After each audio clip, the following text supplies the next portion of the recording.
It feels like every major release in the last year was defined by its size. Red Dead Redemption 2, God of War, and Assassin's Creed Odyssey all show how far console games have come in terms of how massive their virtual worlds can be. However, sometimes these large games feel bloated, like the size is just there to be a talking point almost. But once in a while, a game comes along that shows how influential a strong sense of vision can be. Strong art direction and incredible passion can go a long way. Let's find out if those elements are enough to set apart yet another indie Metroidvania when I complete Hollow Knight. Hey everyone, and welcome back to another brand new episode of The Completionist. Now, back in 2018 during the summer, we did a live stream called Indieland, an event to raise money for charity in honor of my mom, and we raised over $50,000. It was a really cool time, and best part about it was that during that stream, we had a goal, and this super goal was you guys at home voted on what game I completed. Well, I'm happy to say that today is the day where I complete that game. Today, we're completing Hollow Knight. Let's begin. Yes!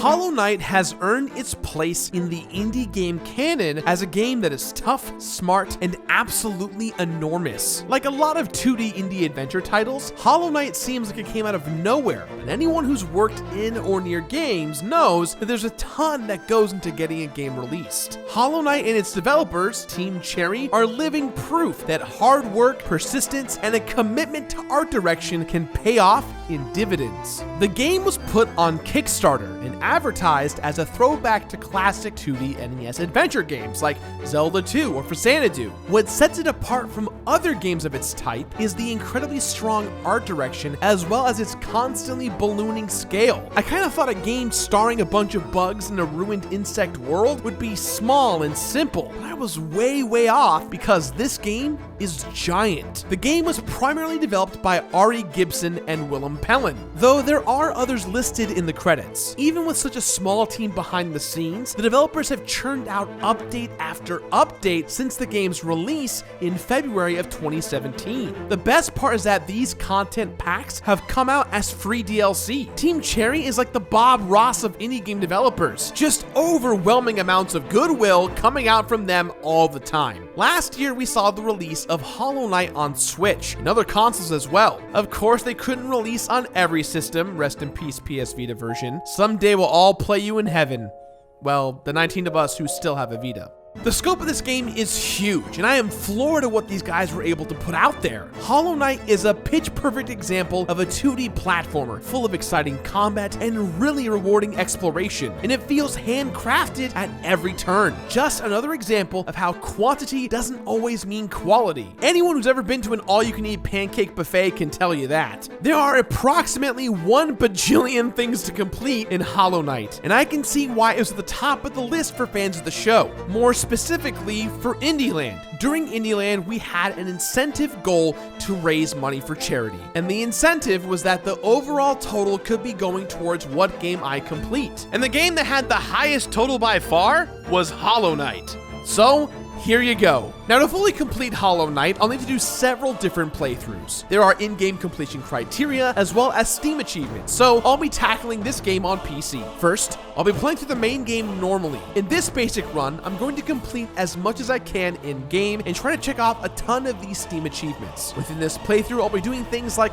filling out the Hunter's Journal bestiary to get the True Hunter achievement, learning how to optimize the boss fights, and just generally getting acquainted with this enormous world. Hopefully, doing all this prep work will prepare me for my next exponentially more difficult playthrough, Steel Soul Mode. This mode unlocks after completing the game for the very first time. In this mode, every move I make is much more dramatic because if I die once, my save file is deleted and I'll have to start back over from the very beginning. Just to make things interesting, there's also Steam achievements for making it through Steel Soul mode with 100% in-game completion. I can guarantee that I'll be on the edge of my seat for most of this run. There are a couple of choice-related achievements that I'll try here as well. Stuff like the Purity or Neglect achievement for saving or killing certain characters that you can't do in just one run. So whatever choices I make for the basic playthrough, I'll make the alternate choices for the Steel Soul run to cover all of my bases. Thirdly, I'll be smashing my way through some speedrunning challenges. It wouldn't be a Metroid-style game without a couple of achievements related to getting through the game at record speed. There are 3 Steam achievements attached to completing the game under certain times. The most difficult seemingly being to beat the game with 100% in-game completion in just under 20 hours. You know, I'm getting exhausted thinking about all of this, but you know what? I'm gonna give myself a little self-love by saying I am good at speedruns. Bring it on, Hollow Knight, let's go! But that's not all.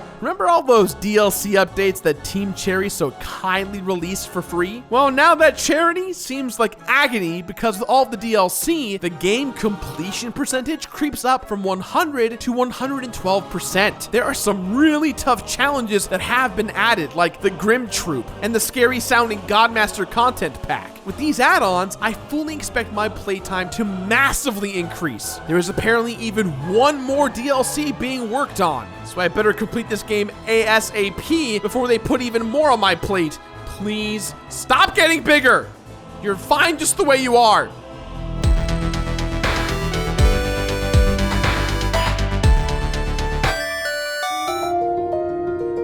A mysterious stranger descends into a ruined kingdom in search of treasure, glory, or both. While exploring a beautiful yet hostile world, this voiceless character starts to understand that something went horribly wrong in the past. This might sound like the description for a dozen other games, but Hollow Knight takes these adventure game tropes and remixes them with dazzling confidence and amazing attention to detail to create something stunning and original. In Hollow Knight, the player is dropped into the world with the bare minimum of exposition. Rather than lengthy cutscenes or drawn-out introductions, you're invited to simply start exploring the fantasy insect world around you. There are allusions to something tragic and doomy happening to the population, and there are references to a once mighty kingdom below the surface of the land. The goal seems to be explore everything and uncover mysteries, but the incentive is truly up to the individual. I'll admit this type of storytelling isn't for everyone.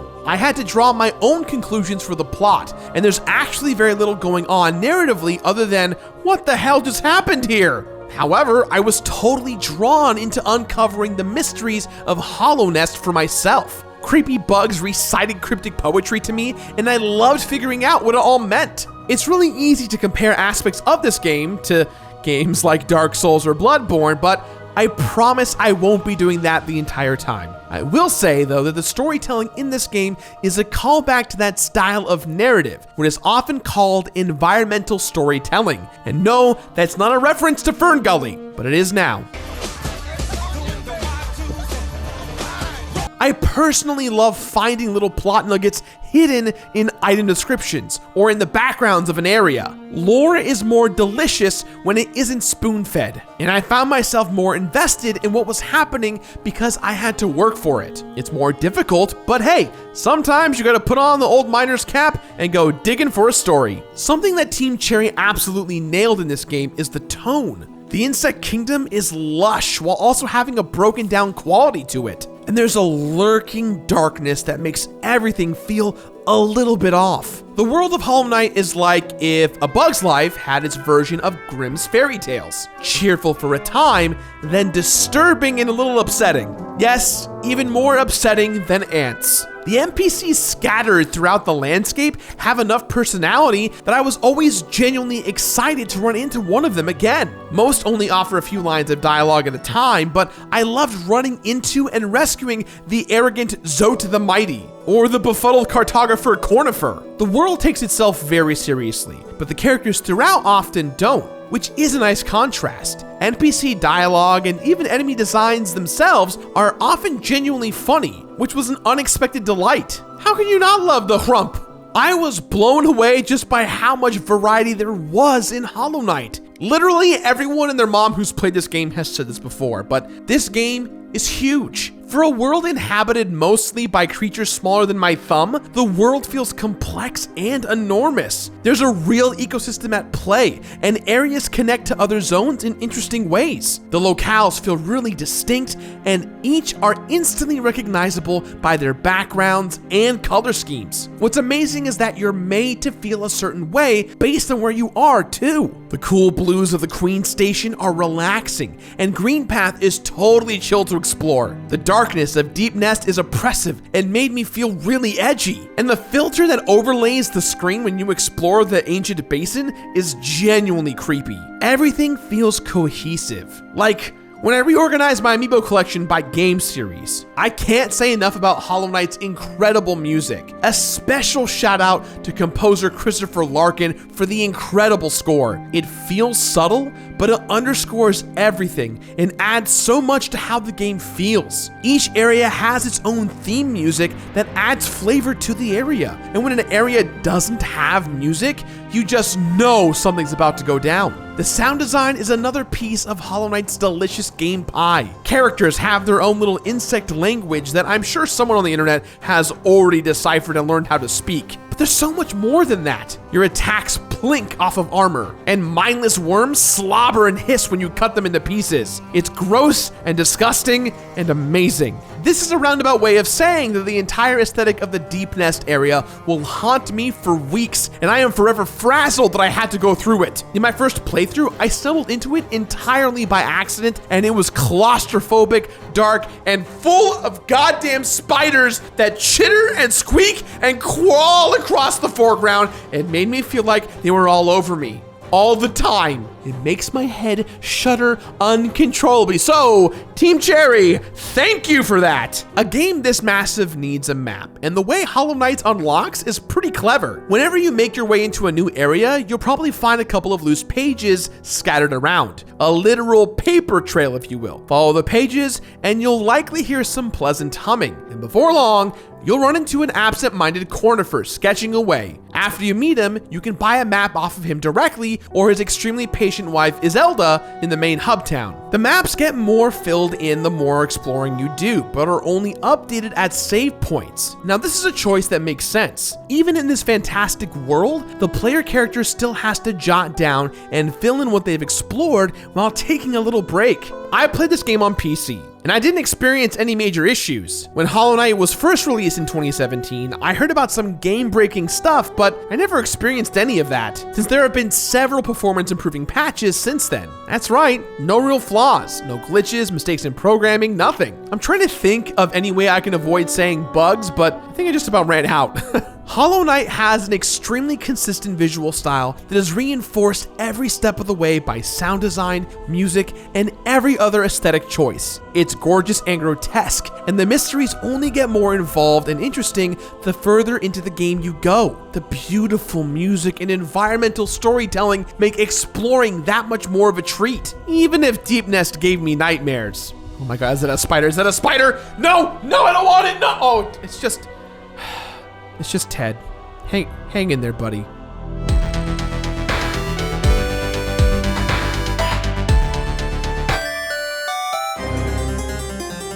Hollow Knight takes genre conventions established by classics like Super Metroid and Castlevania Symphony of the Night and refines them, just like the player character's nail weapon. The action is streamlined and smooth and just as confidently developed as the non-gameplay parts. Hollow Knight could have just been another 2D indie platformer, but with its massive scale, gripping combat, and excellent exploration mechanics, it firmly establishes itself as one of the best games of its kind. Completing this game, however, almost made me want to take a can of Raid and just go to town on the whole operation. We've all heard of Metroidvania as a concept, but Hollow Knight takes the genre and makes it its own thing. The main elements of the game are divided between combat and exploration, and so much of the fun of this game is found in testing boundaries. I often found myself thinking, I wonder if I can do that in regards to trying to reach to certain areas, and I was always blown away when I could. You start the game off with just 2 moves, a jump and a slash.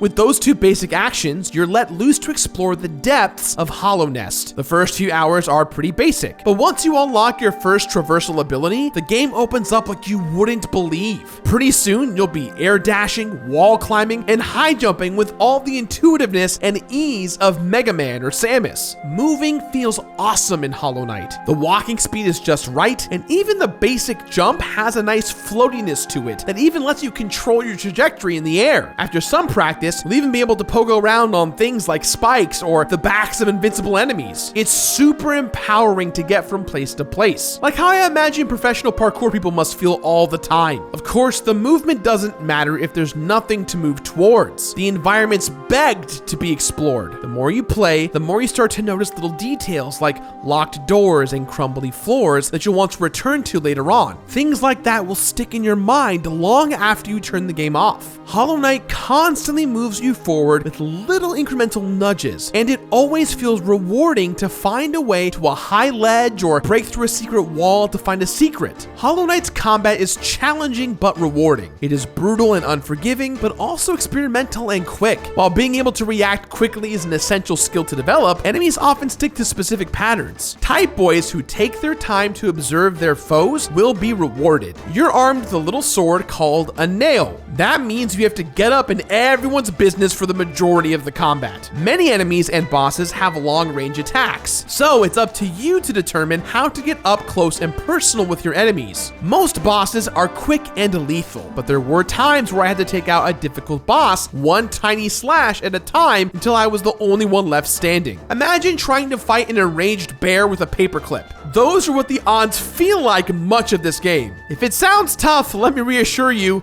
it is. Very much so. But if there's one thing that the Souls series revitalized in me, it's an appreciation for tough challenges. Hollow Knight rarely feels unfair, and even really beefy bosses like the Soul Tyrant aren't so bad once you get into that Zen flow state. I love the unique twists that Hollow Knight brings to the table. There's an amazing mana mechanic called the Soul Meter. This meter gradually fills up each time you hit an enemy. Once it's full, you can use the accumulated soul to cast damaging spells, or you can use it to heal yourself by standing still and holding down a button. The tension this creates is super intense because it turns you into a sitting duck. This risk versus reward mechanic is awesome and only heightened by the fact that if you die, you lose all the currency you have on your person until you go back and defeat your shade, a little ghost of your character. Now, this was annoying at first, especially when I had tons of cash money stocked up and had entered a brand new area. But after a while, it doesn't feel like a terrible punishment.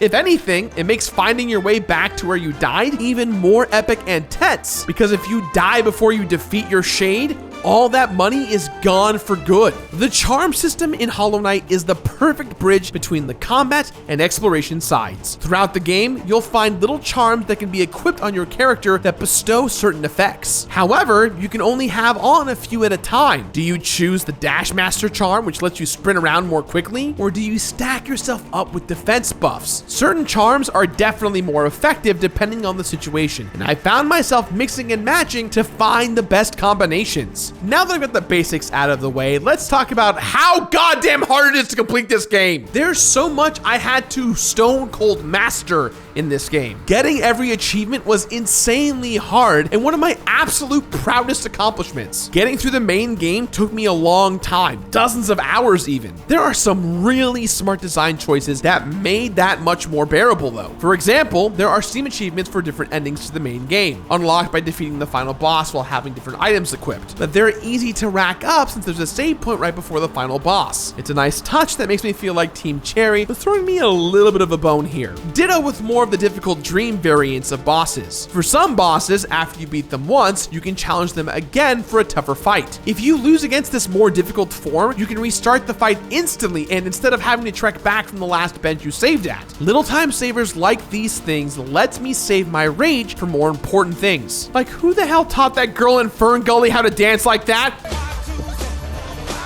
The achievements related to Steel Soul mode were tough, but not impossible. Once I knew exactly what was expected and where everything was, I was able to cruise through and collect exactly what I needed without ever having my file erased. I had to learn every aspect of the boss patterns and be super careful not to dive into anything unprepared. But I want to empower everyone by saying this achievement is totally doable with patience and a little bit of luck. Just like most things in life, to be honest. During my Steel Soul run, I was able to also take care of those couple achievements I missed in the first playthrough, where I had to unceremoniously execute some innocents. I had to plan a little bit ahead, but it really wasn't a hassle to check those off the list, even if it feels a little cruel. I'm relieved that Steel Soul mode didn't give me too much of a hard time, but be prepared. This mode should not be attempted until you feel as confident as Dwayne "The Rock" Johnson must feel in everyday life. I had a similar experience with the speedrunning achievements. Once you know exactly where to go and what to prioritize, it is extremely reasonable to knock out the entirety of Hollow Knight in a limited amount of time. Keep a cool head, save as often as you can, and get in the zone. I had to restart a couple of times, but eventually I figured out what I needed to do with time to spare. It might sound like this game gave me very little trouble, but the DLC is where things took a little bit of a turn, especially with the release of the Godmaster update over this last summer. Getting to 112% completion is hard as hell. While the Grim Troop and Hidden Dreams content packs add some tough but fun challenges, the Godmaster DLC is probably the toughest challenge that could ever be conceived of for this kind of game. Godmaster is by far the hardest challenge in all of Hollow Knight. Let's start with the Hall of Gods. Doesn't seem so bad at first. The hall is lined with statues of bosses you've encountered throughout the game, kind of like Shadow of the Colossus, if you will. Interacting with them allows you to challenge them again. Beat that and you can face a more difficult version of that foe. Beat that version and you can face that same difficult version once more, but with the caveat that you will die if you get hit once. And you have to do all 3 of these fights for every boss and even some sub-bosses. I was able to take down some of these challenges on my first try. However, some of these bosses took me literally hours to take down, whether it's because the fight took a long time and I kept slipping up at the end, like with the Soul Tyrant, or because they create a battlefield of bullshit that is near impossible to navigate, like the Markov. Now, you may notice when you enter the Hall of Gods that you are missing some of the boss statues found within. That is due to the second large challenge of the Godmaster DLC, the Pantheons. These Pantheons act as almost Mega Man-esque boss rushes. Within each Pantheon, you need to refight 10 predetermined bosses. 9 of these bosses are ones that you've encountered throughout your journey, but the 10th is a brand new foe not found in the base game. These new enemies provide a great challenge and are an exciting way to end these Pantheons. I loved it! That is, until you apply bindings. Each Pantheon has 4 bindings that are meant to create a tougher challenge for the player. They limit the player in various ways, such as removing all charms, setting your health to 4 masks, allowing only 1 charge of soul, and reducing the damage of your weapon to 80%. 1 binding can make these Pantheons difficult, but in order to get the full Godmaster experience, you'll need to complete all these Pantheons with all of the bindings turned on at the same time. Just sit with that in your chest for a minute. Process it, let it sink in, and start to make you freak out a little bit. After struggling through countless attempts, you'll finally reap your reward. The bindings glow gold next to the door. All of that work for some glowing textures. Now, from what I can tell, this gold shine is the only thing you get for this work. I'm honestly not even really sure because there are so few people out there to compare this achievement to see if there's anything else you get. And on top of that, just when you think you finished the DLC, the 5th secret Pantheon opens up. This Pantheon is actually the most difficult thing in the game. Instead of fighting 10 bosses, you are now fighting over 40 bosses in a row. And guess what? They're the tougher variants that we found in the Hall of Gods. And some of the bosses are variants that you won't find anywhere else in the game, including absolute Radiance. This dude takes up an already difficult fight and cranks it up to 11. And of course, you need to do all of this with the 4 bindings equipped. Each attempt on this Pantheon would take anywhere from 30 minutes to an hour. In order to accomplish this task, hours were spent in the Hall of Gods grinding out optimal strategies against the more difficult bosses. And when you finally take down the Pantheon, you get a new ending that seems to allude to the upcoming Hornet DLC. This challenge, may I repeat this challenge should never ever be attempted. Most people will just be beating the Pantheons normally, but taking it on with the binding turned is the very definition of insanity. Turns out there is one extra thing that becomes available if you're able to fill out all the notches of the Pantheon. Access to a secret area with an item called the Weathered Mask, which adds another entry to the bestiary. Again, a cool lore addition, but for how much damn work I put into getting there, I can confidently say I don't feel like it was worth it. Ultimately, what's great about Hollow Knight is how good it feels to play in every respect. The controls are tight, the exploration is fun and interesting, and the world is just as huge and fantastic as anything I could have ever have hoped for. You constantly feel like you're progressing, even if it's only a little bit at a time. Getting all the achievements was a challenge though, and that DLC, especially the Godmaster update, puts a lot of what makes this game great into a whole other context. Like if you had an amazing 5-course dinner, but the dessert was just a huge pine cone, and you were not allowed to leave the table until you finished every single bite. Sit with that pine cone, think about it. You know what? Go get a pine cone and just look at it and imagine it in your stomach digesting. That's what the DLC is. Enjoy.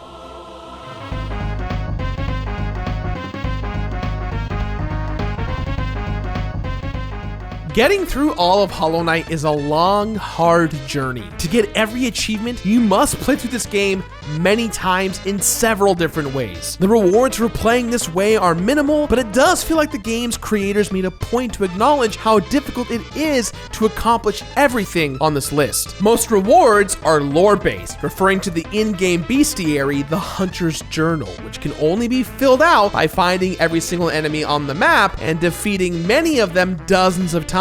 This takes a ton of time, but finally doing so rewards the players with the Hunter's Mark, which doesn't actually do anything but unlock a few extra lore entries. Still, it's nice to at least get a nod for filling out the whole thing. There are many other checkmark type achievements in Hollow Knight, and most reward the player as they go along with currency, charms, and more lore related dialogue. It really feels like the more you do in this game, the more you learn about the world, which is a pretty cool reward overall. I do wish that the rewards for achieving the most challenging feats in this game were more substantive, but I don't really fault the developers for that. It wouldn't be in the spirit of the game to offer unlimited stamina or invincibility as a reward. So really, it's completion for completion's sake. And you know what? I'll take it, even if I'm forever scarred by Godmaster. When I completed Hollow Knight, there were 3 full campaign playthroughs, including 100% speedrun in under 20 hours, and 100% where I didn't die once. 158 entries to the Hunter's Journal filled out, 45 charms collected, 47 bosses defeated, dozens and dozens of times because of the Godmaster DLC, 150 hours of total playtime, and one very stoked completionist who's excitedly planning out Indieland Part 2. I can't wait to see what gets voted at the top of the pile next year. I had a ton of fun with Hollow Knight. The challenge is real, but it's wonderful to get lost in the realm of hollowness and uncover mysteries. Everything about this game is so considered, and so much care has been taken with every aspect. It's a beautiful and heartfelt game, and its reputation is well deserved.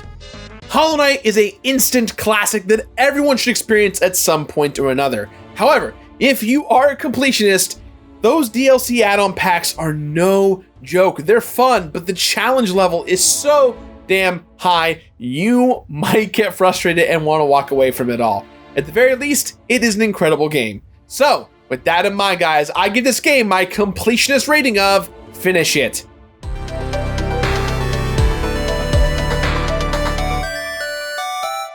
Finish it! That's all the time we have for today, guys. So please, as always, let me know what you think about today's episode somewhere on the internet. If you like the show, you want some more exclusive Completionist content, head over to patreon.com/thecompletionist. We got a podcast going on there. We have a board game show.